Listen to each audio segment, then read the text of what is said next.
भोपाल की स्थापना राजा भोज ने 11वीं सदी में की थी। तब इसे भोजपाल कहा जाता था, जो बाद में चलकर भोपाल हो गया। महाराष्ट्र, राजधानी मुंबई। 1995 तक मुंबई को बॉम्बे कहा जाता था। ग्लोबल फाइनेंशियल फ्लो के हिसाब से दुनिया की टॉप 10 सिटीज में मुंबई शामिल है। मणिपुर, राजधानी इम्फाल। इम्फाल का इल्मा मार्केट एशिया का सबसे बड़ा ऐसा मार्केट है जिसे महिलाएं चलाती हैं। मेघालय, राजधानी शिलोंग। 1972 में मेघालय राज्य बनने के बाद शिलोंग इसकी राजधानी बनी। ये देश का अकेला ऐसा हिल स्टेशन है जहां चारों दिशाओं से पहुंचा जा सकता है। मिजोरम, राजधानी आइजोल। आइजोल एक ऐसा शहर है जो कमर्शियल भी है और कल्चरल भी। ये राज्य का सबसे बड़ा शहर है। नागालैंड, राजधानी कोहिमा। कोहिमा अंगामी नागा जनजाति की भूमि है।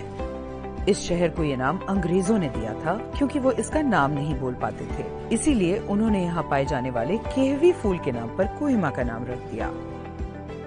ओडिशा, राजधानी भुवनेश्वर। कर्नाटक के बाद 1948 में भुवनेश्वर को ओडिशा की राजधानी बनाया गया। भुवनेश्वर को टेम्पल सिटी ऑफ इंडिया भी कहा जाता है।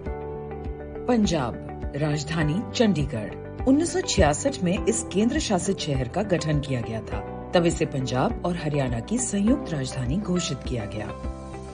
राजस्थान, राजधानी जयपुर। जयपुर देश की पहली प्लैन्ड सिटी है। महाराजा सवाई जयसिंह द्वितीय ने 18वीं शताब्दी में इसका निर्माण किया था। सिक्किम, राजधानी गैंगटॉक। गैंगटॉक एक तिब्बती शब्द है। इसका मतलब है पहाड़ की चोटी। यहाँ पर बौद्ध धर्म से संबंधित कई मठ और धार्मिक स्थल हैं। इसीलिए इसे तिब्बतीय बौद्ध संस्कृति का केंद्र भी कहा जाता है। तमिलनाडु, राजधानी चेन्नई। चेन्नई को पहले मद्रास पत्तनम के नाम से जाना जाता था। ये करीब 400 साल पुराना शहर है। तेलंगाना, राजधानी हैदराबाद। 2 जून 1914 को तेलंगाना राज्य बना। इसकी राजधानी हैदराबाद है। पहले ये आंध्र प्रदेश और तेलंगाना दोनों की राजधानी हुआ करती थी। त्रिपुरा, राजधानी Agartala.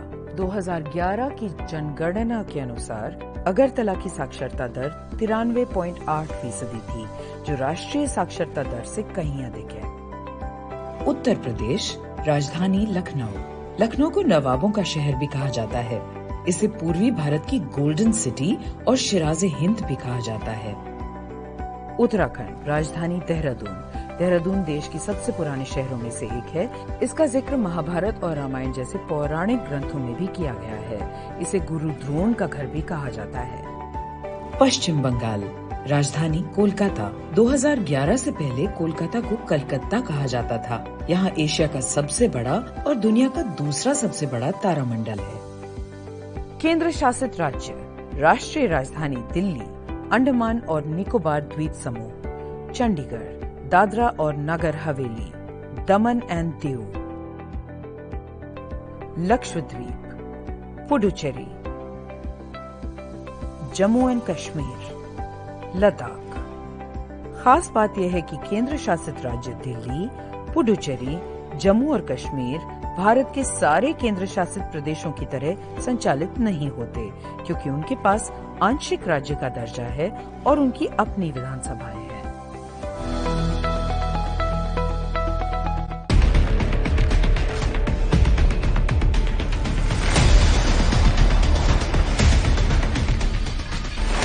Nature and You, the Environment Series.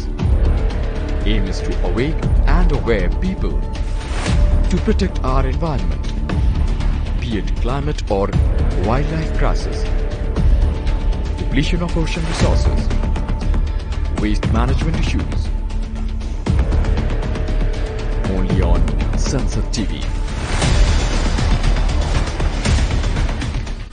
संसद सत्र से जुड़ी दिन भर की खबरें, हाईएस्ट रिकॉर्ड पर गंभीर मुद्दों पर बहस, Definitely like to quote. अहम बिलों पर चर्चा, I rise to oppose this bill. Rajya Sabha और लोकसभा की कार्रवाई का सारांश। सदन दिन भर सोमवार से शुक्रवार रात 10:30 बजे। क्या होता है इंटरप्रिटेशन डिपार्टमेंट? लोकसभा और राज्यसभा की प्रोसीडिंग्स में इंटरप्रिटेशन डिपार्टमेंट का रोल बहुत बड़ा है। यह डिपार्टमेंट ही प्रोसीडिंग्स के दौरान सदन में बैठे हर मेंबर तक किसी भी भाषा को इंटरप्रेट करके पहुंचाता है, फिर चाहे वो हिंदी, अंग्रेजी या कोई भी रीजनल लैंग्वेज हो। भाषाओं से सजी हमारी संसद में देश के कोने कोने से सांसद चुनकर आते हैं और इस तरह मिनी इंडिया के बीच भाषाओं की दूरी को कैसे मिटाया जाए, यह देखने का काम इंटरप्रिटेशन डिपार्टमेंट या भाषांतरण विभाग का होता है। 7 सितंबर 1964 को पहली बार इंटरप्रिटेशन की शुरुआत की गई थी। शुरुआत में हिंदी से अंग्रेजी में भाषांतरण होता था। उसके बाद कुल 22 भाषाओं में भाषांतरण होने लगा। पार्लियामेंट सेशन के बाद भी यह डिपार्टमेंट उतना ही एक्टिव होता है जितना और दिनों में। संसद में मौजूद कुछ खास डिपार्टमेंट के लिए भी यह विभाग काम करता है, जैसे standing committees, parliamentary committees, speaker office में, लोकसभा अध्यक्ष की बैठकों में, फॉरेन पार्लियामेंट्री डेलीगेशंस की मीटिंग में और सेमिनार्स और एडवाइजरी कमेटीज की बैठकों में। मेंबर ऑफ पार्लियामेंट को जब भी अपनी मनपसंद भाषा में सदन में बात रखनी होती है तो उनको कुछ नियम मानने पड़ते हैं। अपनी मनपसंद भाषा में बोलने के लिए एक सांसद को नोटिस देना पड़ता है। संसद में आधे घंटे पहले सांसद देते हैं नोटिस। प्रश्नकाल में चर्चा में भाग लेने के लिए सांसद को एक दिन पहले इंटरप्रिटेशन डिपार्टमेंट को बताना पड़ता है। अपनी मनपसंद भाषा में बोलने के लिए सांसद को लोकसभा अध्यक्ष की अनुमति लेना अनिवार्य है। खास बात यह है कि इंटरप्रिटेशन और ट्रांसलेशन में काफी अंतर है, इसलिए आप दोनों को एक ही समझने की भूल कभी मत करना, क्योंकि इंटरप्रिटेशन साथ साथ होता है जबकि ट्रांसलेशन में ऐसा बिल्कुल नहीं होता। इंटरप्रिटेशन में एक अर्थ का अनर्थ हो सकता है, लेकिन ट्रांसलेशन में आपके पास सोचने का पूरा समय होता है।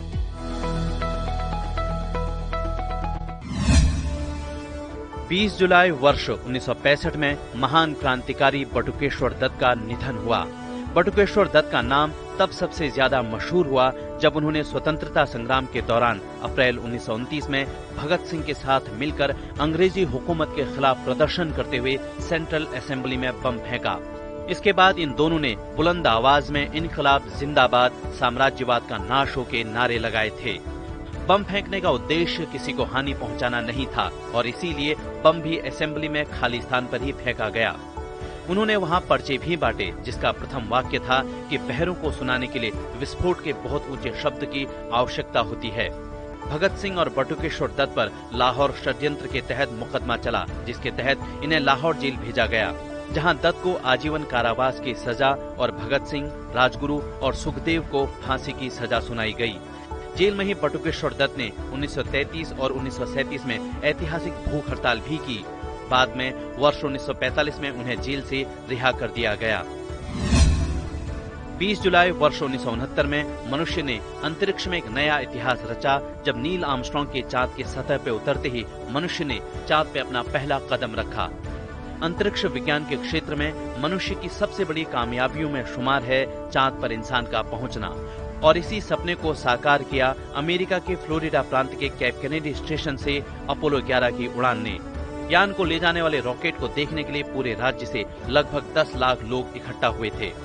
अंतरिक्ष के लिए उड़ान भरते ही महज 12 मिनट के अंदर अपोलो 11 पृथ्वी की कक्षा में चक्कर काटने लगा। अपोलो 11 के इस ऐतिहासिक मिशन पर, इस यान पर नील आर्मस्ट्रांग के साथ अन्य 2 अंतरिक्ष यात्री थे, माइकल कॉलिंग्स और एडविन ऑल्ड्रिन।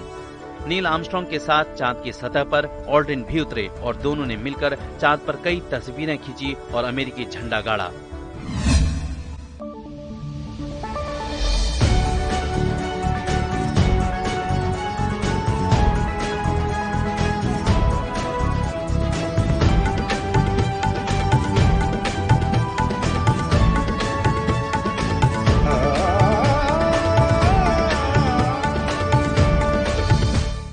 नमस्कार, सनसेट टीवी पर आपका स्वागत है। मैं हूं हर्ष रंजन। देश के जिन राज्यों में इंफ्रास्ट्रक्चर डेवलपमेंट का काम बहुत तेज गति से हो रहा है, उन राज्यों में हिमाचल प्रदेश एक है। और आज लोकतंत्र मेरी ताकत की टीम पहुंची है हिमाचल प्रदेश में ही। यहां हम देख रहे हैं कि सड़क विकास का काम बहुत ही तेज गति से चल रहा है, जिसमें केंद्र सरकार, राज्य सरकार और यहां तक कि पंचायतों की भूमिका भी बेहद अहम है।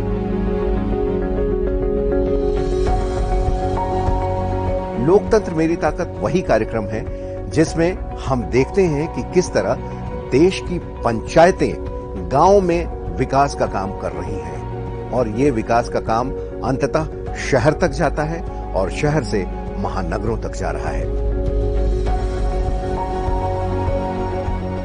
इस सिलसिले में आज हमारी टीम पहुंची है कुल्लू और मनाली की पंचायतों में। इलाका पहाड़ी है, आबादी कम है, लेकिन क्षेत्रफल बहुत बड़ा है। दो चुनौती सबसे बड़ी है यहां की पंचायतों के लिए, और वो चुनौती है सबसे पहली कि हर गांव आपस में सड़क से जुड़े और गांव का जुड़ाव शहर से भी हो। दूसरी चुनौती है पानी की। कृषि यहां का मुख्य पेशा है, लेकिन खेतों में पानी कैसे दिया जाए, इन दो चुनौतियों से यहां की पंचायतें लड़ रही हैं, सामना कर रही हैं और इतना ही नहीं, इस समस्या का समाधान भी कर रही हैं। चलते हैं इन पंचायतों में और देखते हैं कि कैसे यहां की पंचायतों की प्रधान जो महिला हैं वो काम कर रही हैं।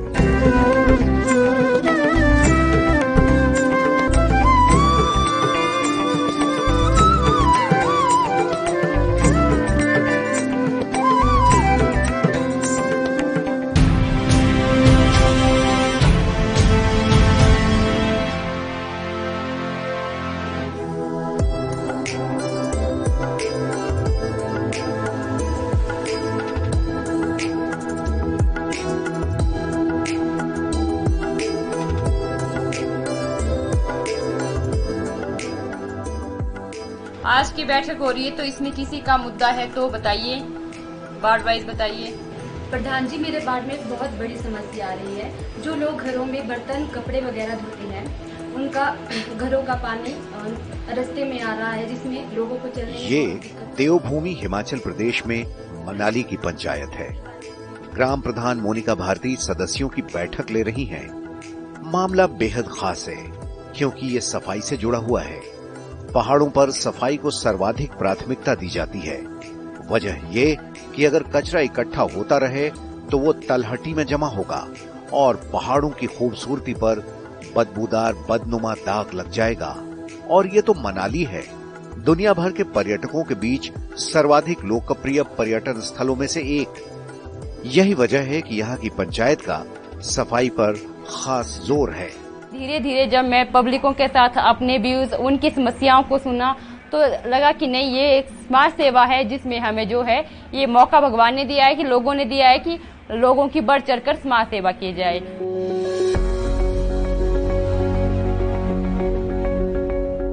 मनाली आने वाले पर्यटकों में सिर्फ भारतीय ही नहीं, विदेशी सैलानियों की भी भारी तादाद है। खास तौर पर अप्रैल से जून के महीने में गर्मी के दौरान मनाली पर्यटकों से भरा रहता है। इसी तरह दिसंबर जनवरी की ठंड में बर्फबारी देखने के लिए भी सैलानी यहाँ टूट पड़ते हैं। जब सैलानी इतने अधिक हों तो गंदगी भी अधिक होती है। पानी और सॉफ्ट ड्रिंक्स की बोतलें, चिप्स के रैपर और दूसरे उपयोग किए गए सामानों का निपटान करना आसान नहीं है। मनाली शहर की चौहद्दी बेहद कम है। आसपास का सारा इलाका गांव का हो जाता है, जिसकी जिम्मेदारी पंचायत के पास है। ऐसे में पंचायत का काम बेहद बढ़ जाता है।